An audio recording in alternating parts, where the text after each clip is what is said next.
Inforesidencias, los 25 años de Inforesidencias en el sector, con Ana Cibrián de Inforesidencias y con Javier Cámara de Inforesidencias también.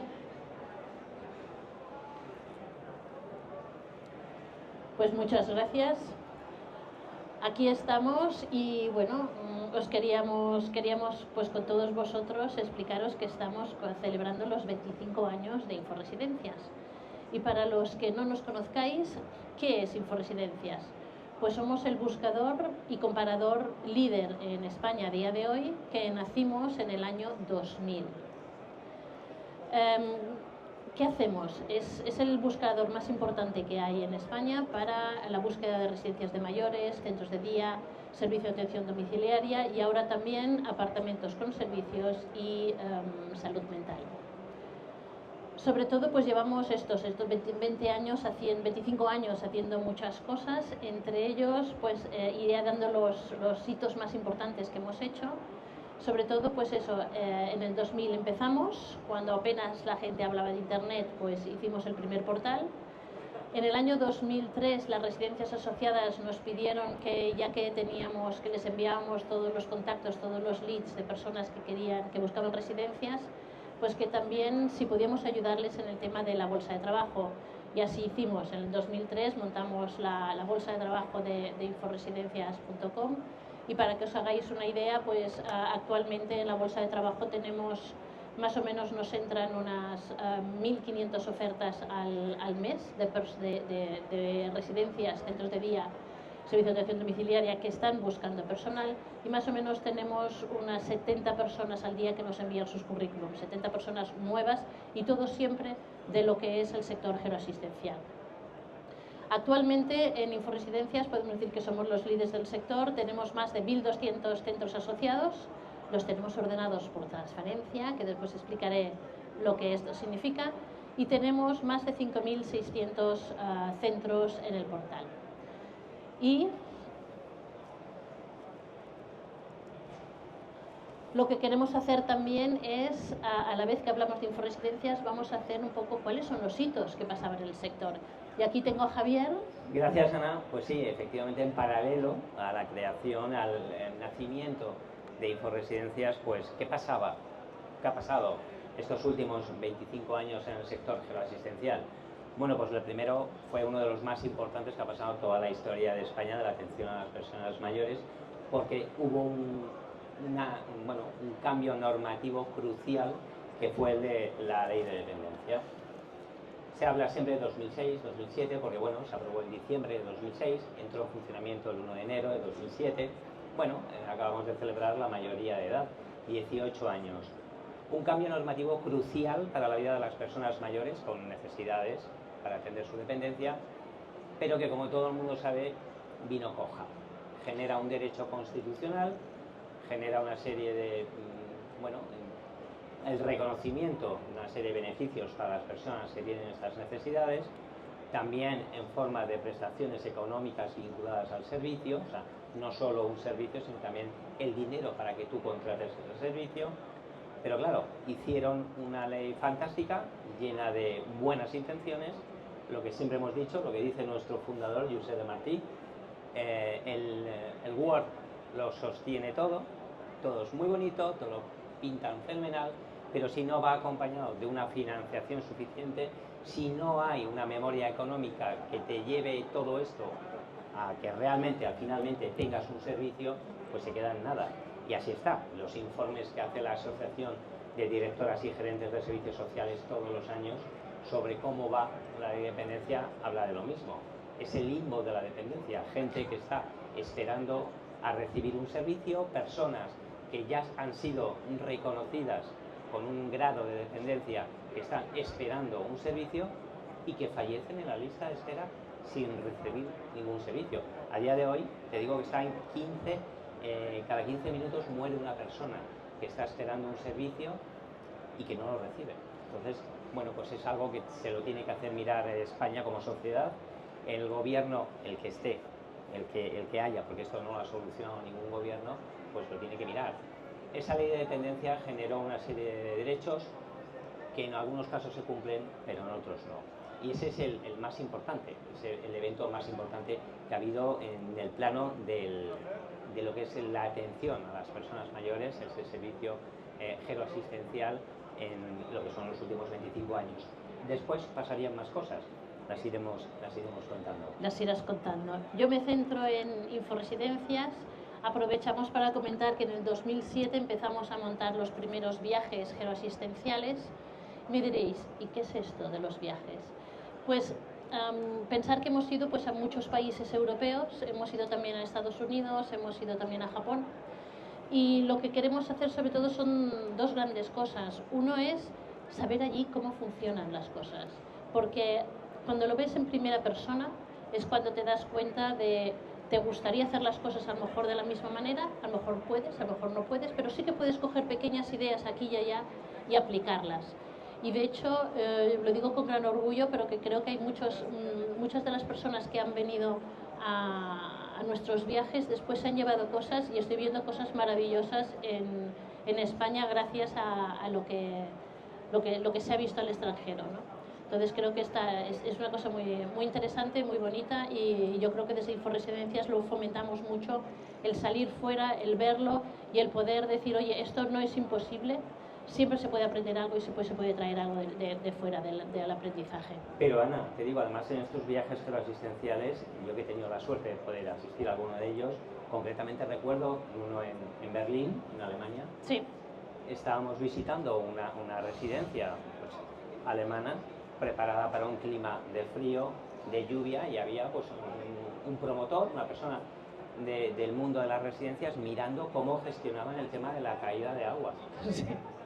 Bueno, pues efectivamente se llevó un par de ideas de cómo solucionaban ese problema, porque él, donde quería montar su residencia, llovía bastante. Pero no solo se llevó la idea alemana, sino que otro de los visitantes del grupo, que tenía unas residencias en Asturias, sí, le dijo, vaya, que en mi pueblo también llueve. Y le dio varias ideas de cómo solucionar eso. Quiero decir, que no solo se aprende eso, sino que el networking que se hace con el grupo correcto, que se forma, genera y crea vínculos muy interesantes y muy productivos, porque, bueno, sigue habiendo una relación de amistad y profesional, y se puede aprender de todos, desde luego. Y ese era el segundo punto que comentaba. Yo creo que se crea estos vínculos especiales, ya que estás pues 3 o 4 días conviviendo con las personas y todo el mundo tiene problemas similares en las residencias, entonces se crea un vínculo especial que puedes decir, oye, pues tengo esta duda, llamo a esta persona, ¿cómo lo están haciendo allí? Y yo creo que esto también pues se comparte, se aprende y sobre todo son las experiencias comunes que vale mucho la pena. Y países de todo tipo. Todo tipo. Porque desde países nórdicos y en marcha. En marcha nos vamos a Nuremberg ya para la semana, de aquí 3 semanas. Tenemos un viaje también a Japón, tenemos otro viaje a Londres, otro viaje a Estocolmo, los países nórdicos, Estocolmo, Helsinki, con una noche que vamos a hacer el cambio entre Estocolmo y Helsinki en barco y vamos a ver residencias allí también, en los dos sitios. Y para acabar el País Vasco, que nos gusta hacer uno en España también. Yo siempre dejo caer que esto para el que sea director de una empresa de grupos es un excelente regalo, de incentivo. Correcto. Porque matas 2 pájaros de un tiro. Oye, le estás dando un regalo, un incentivo a tu trabajador que ha hecho bien su trabajo, pero además es que tú también tienes un beneficio porque está aprendiendo. O sea, no solo va a conocer otro país donde obviamente va a haber cosas nuevas, diferentes y es muy enriquecedor, sino que además el propio jefe ha sacado un beneficio porque viene pues, con nuevos conocimientos, nuevas ideas, nuevos proyectos incluso, porque hay gente que monta cosas nuevas después de estos viajes. Y sobre todo, bueno, también nos lo pasamos bien, con que nos reímos un rato, lo cual siempre está muy bien. Pues seguimos y ahora te dejo a ti, que es la parte más porque de la... continuando con esos 25 años de recorrido, después de 2007, con ese recorrido por lo que es la idea de los primeros viajes geroasistenciales, en el plano general, en el plano informativo estuvo, pues de 2008 a 2012 nos encontramos, todo el mundo lo sabe, una tremenda crisis económica mundial que lógicamente repercute también en el sector de la atención a las personas mayores. Muchos grupos tuvieron que reajustar sus gastos porque, obviamente, si ya hablábamos antes de que la ley de dependencia venía sin una memoria económica que obligaba trabajar sin contar con lo que es la parte de la administración, porque no te prometían, bueno, la ley de dependencia dice que un 50% lo tiene que subvencionar el gobierno y el otro 50% las comunidades autónomas. La realidad nunca ha sido esa. Al final hay que hacer encaje de bolillos, y si a todo esto le sumas una crisis económica mundial, bueno, pues obviamente te obliga a replantearte muchas cosas.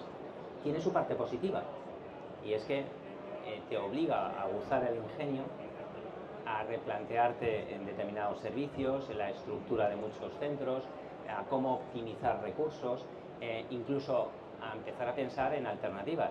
Y ahí, por ejemplo, las nuevas tecnologías tuvieron mucho que decir, y luego lo veremos, porque también tenía su apartado un par de años después del 2012, pues empezaron a aparecer algunos recursos tecnológicos que todo el mundo conoce a día de hoy. Las primeras digitalizaciones empezaron. Exacto, entonces. Y la teleasistencia. Sí. Pero bueno, esa crisis económica produjo una reducción muy drástica de todo lo que es la financiación pública, y eso obligó a los cambios. Recortes y estrategias europeas que intentaban sacar adelante un nuevo modelo de atención a las personas mayores, pero que sin dinero, sin financiación, pues tienen muy poquito recorrido. Aquí en España, aparte de lo que afectó como pasó en todo el mundo, tuvimos una crisis económica muy profunda con una repercusión muy directa, y es que en la época del gobierno del Partido Popular con Mariano Rajoy tuvo una legislatura con un déficit muy grande económicamente hablando, los balances no cuadraban y tuvo que hacer unos recortes que yo no digo que fueran los más adecuados tampoco, se podía haber recortado en otras carteras. El resultado es que se produjo el recorte en gasto social, en servicios sociales más importantes desde la democracia, y eso fue un parón tremendo en lo que es todo el sector. Sí, la verdad es que yo creo que muchas residencias sufrieron mucho durante esta crisis, y fue una crisis, yo creo que larga, dura, y en España bastante profunda. Pero bueno, desde Inforesidencias, que también lo notamos, ¿qué hicimos en el 2012?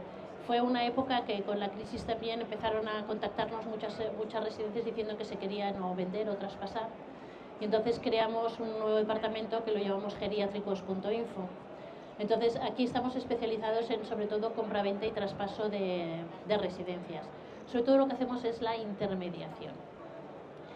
Es decir, para personas que se pregunten, sobre todo ahora que nos encontramos que hay muchas residencias, sobre todo pequeñas, familiares, de entre pues eso, 50 y 100 plazas, que pues la persona que lo lleva pues no tiene a alguien de la familia que quiera llevarlo, y nos dicen, oye, pues estoy pensando en traspasarme la residencia, pero oye, ¿qué precio tiene? ¿Me tengo que traspasar solamente el negocio o el negocio y el local? ¿Qué pros y contras tiene cada cosa? Entonces, bueno, pues creamos este servicio, y sobre todo nos basamos en la confianza y sobre todo en la gran discreción. Entonces, si alguien tiene necesidades o piensa que se encuentra en este momento de que se está pensando en vender su residencia, nosotros encantados de hablar con ellos. Tenemos entre nuestros 1.200 asociados, conocemos gente que quiere vender y gente que quiere comprar, por tanto somos un buen partner para poder hablar de ello. Por otra parte, aquí es donde el 2014 que comentabas tú de cómo se empezó a innovar tecnológicamente, sobre todo en el cuidado de personas mayores. Dos aspectos principales, la teleasistencia que decíamos y la digitalización que comentabas. La digitalización es obvia, o sea, se pasó del papel al archivo digital, eso agiliza todos los procesos para tomar decisiones, para hacer evaluaciones, para acortar los tiempos de actuación y de trabajo administrativo. Fue sin duda un avance, como consecuencia de todo de lo que comentábamos antes. Cuando hay pocos recursos te tienes que buscar las castañas, ¿no? Y luego sale el avance de la teleasistencia, que parece que lleva con nosotros mucho tiempo, pero no es así. Está desde 2014, bueno, ya lleva 10, 11 años, ¿no? Pero cada vez va avanzando más, obviamente.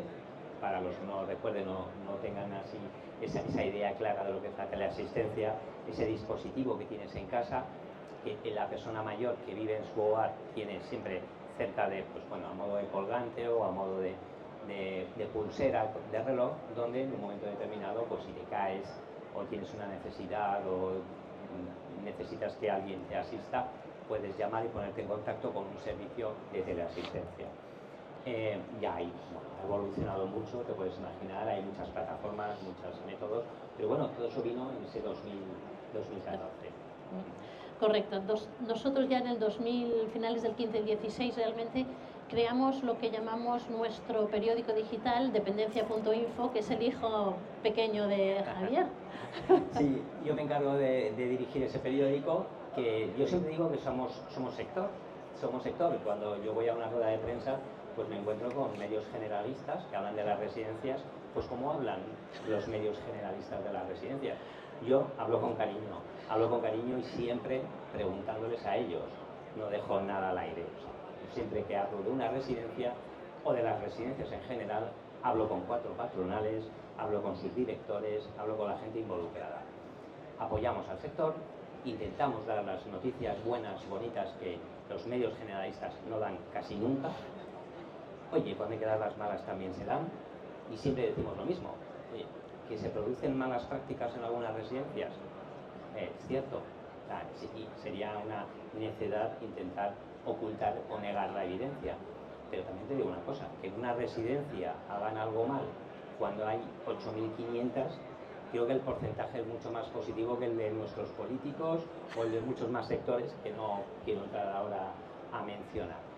En Dependencia.info pues tenemos esos reportajes, artículos de opinión, entrevistas, con todo lo que tiene que ver con el mundo de las personas mayores, centrándonos en las actividades de Inforesidencias, que es el papá, pero siempre apoyando al sector, siempre de parte de las residencias, y esa es la puerta abierta que decimos siempre a cualquier persona que se quiera expresar dentro del mundo de la atención geroasistencial, de la atención a las personas mayores y dependientes, que quieran decir algo, tienen su hueco para explicarlo, para decirlo, siempre desde el cariño y desde el conocimiento de verdad de lo que es la atención a las personas mayores.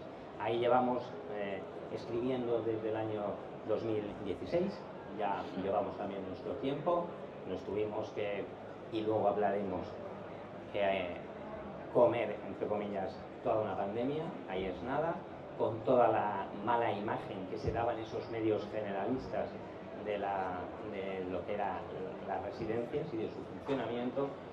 Y luego el tiempo, por cierto, yo lo digo, ha ido dando la razón a todos esos directores que se sacrificaron, a todas esas personas que trabajaban en los centros jugándose la vida, porque hay que decir que también fallecían personas que trabajaban en residencias, no solo los residentes, que es muy desgraciado, pero bueno, parece que ha quedado claro que fue claro y demostrado un colapso sanitario que no residencial, pero bueno, esa es nuestra lucha.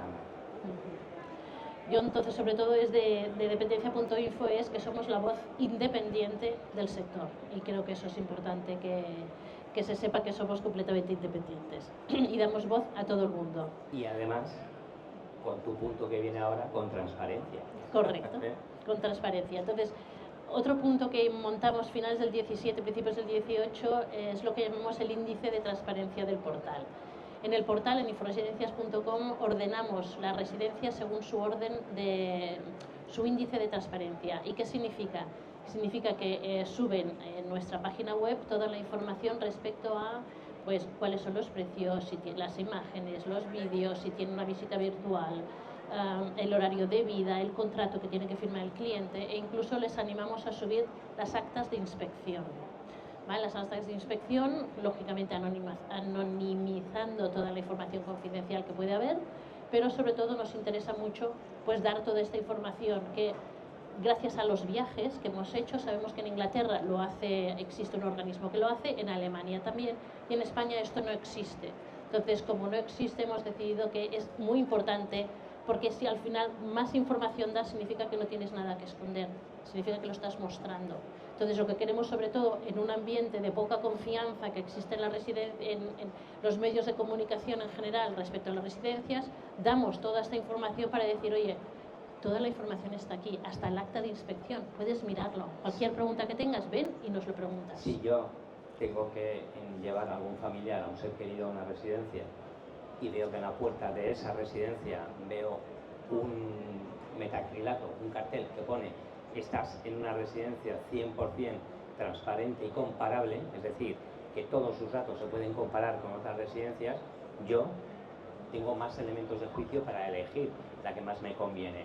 Precios, ratios, atención, creo que es un punto muy a tener en cuenta y de hecho en dependencia.info vamos informando puntualmente de todas las residencias que van consiguiendo esos certificados de residencias 100% transparentes y comparables, que como bien dices, transparencia es confianza, es credibilidad.